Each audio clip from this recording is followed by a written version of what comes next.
You wake up with pizza boxes piled up on top of each other. You stretch your right arm and slide it across some wet spilled noodles you had last night. Your leg smears some chocolate cake from last week and stains your mattress.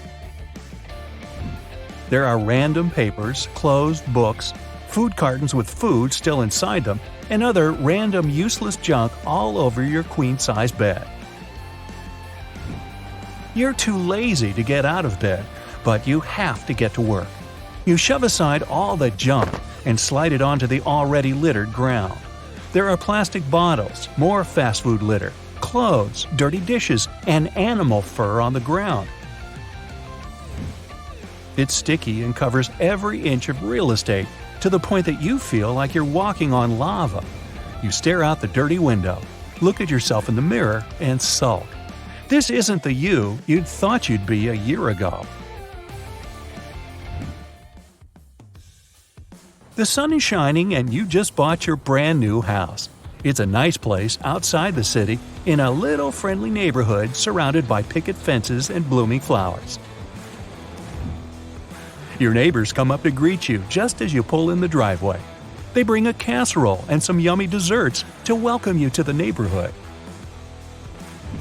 You gleefully accept them and head inside your new pad.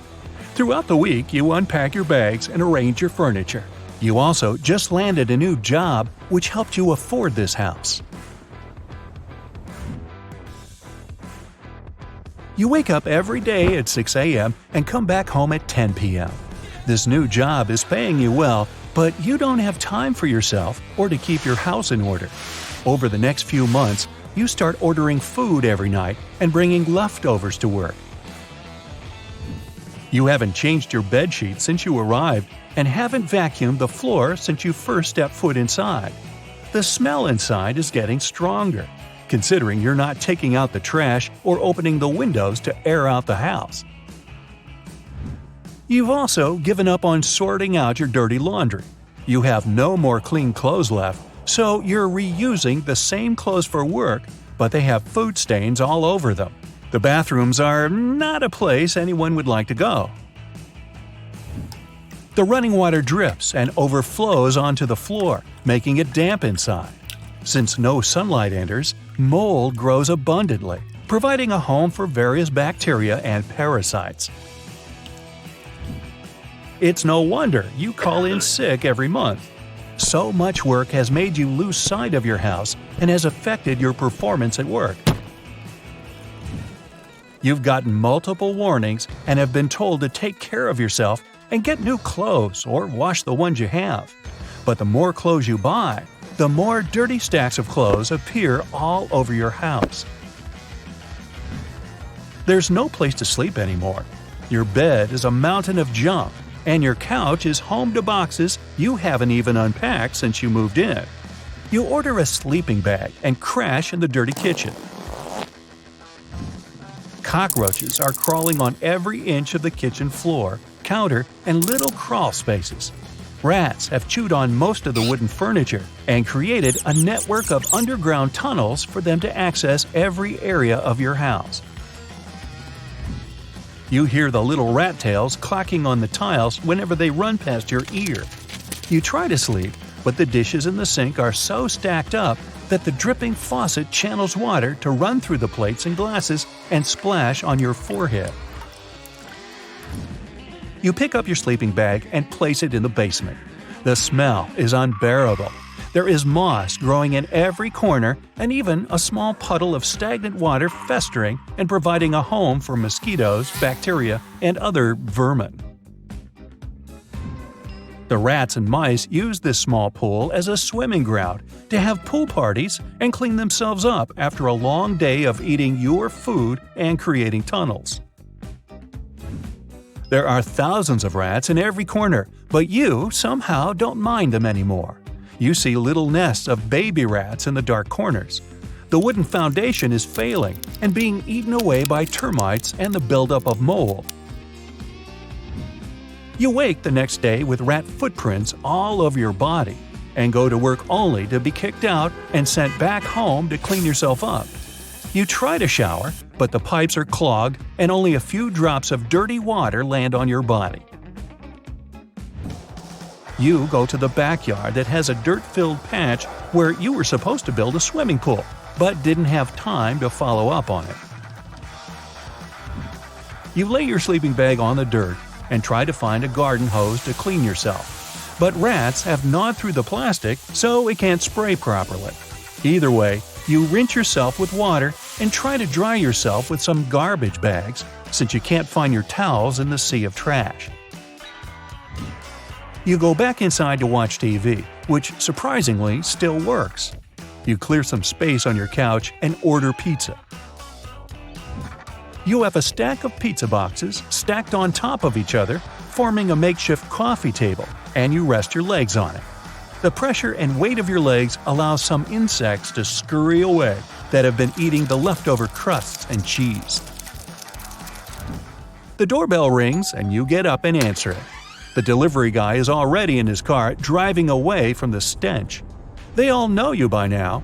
It's a good thing you paid online. You go back to watching the movie while seeing some more critters crawling all over your TV set. Hours pass, and you realize that you need to wake up early for work. You make some room to sleep, but scratch your head on some sharp object lying around the couch. Months pass. The neighbors stop talking to you, and even straight up ignore you. They avoid you every time you leave your house. Mostly, they gossip and comment on your house. All the pests that came from your house are spreading throughout the neighborhood. Pest control cars are driving in and out of the neighborhood, visiting a new house every day. Flies and maggots have settled your house to the point that it's impossible to walk around and not have some flies circling your face. Anyone who drives by the neighborhood knows that your house is the source of the infestation. Many more months pass, and your house is unrecognizable. It's impossible to see the floor, and the walls have scratches all over them. Rats have taken over and nibbled on just about everything. They've become your new friends when eating and even finish some leftovers for you. The basement is completely flooded, and the water is leaking out to the main road. Other creatures have sought shelter in your home, including stray cats and dogs, raccoons, possums, and even bats. You have broken glass all over the floor from the busted light bulbs, and your mattress has holes all over it. You wake up with pizza boxes stacked all over you, and then look at the mirror. It's your 1-year anniversary of moving in, and this isn't the life you imagined.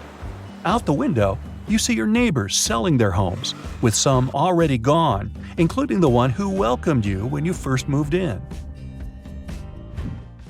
You turn around and, as if for the first time, you finally see that your house is such a mess. You spot a picture of yourself hanging on the wall. You put it there when you first moved in.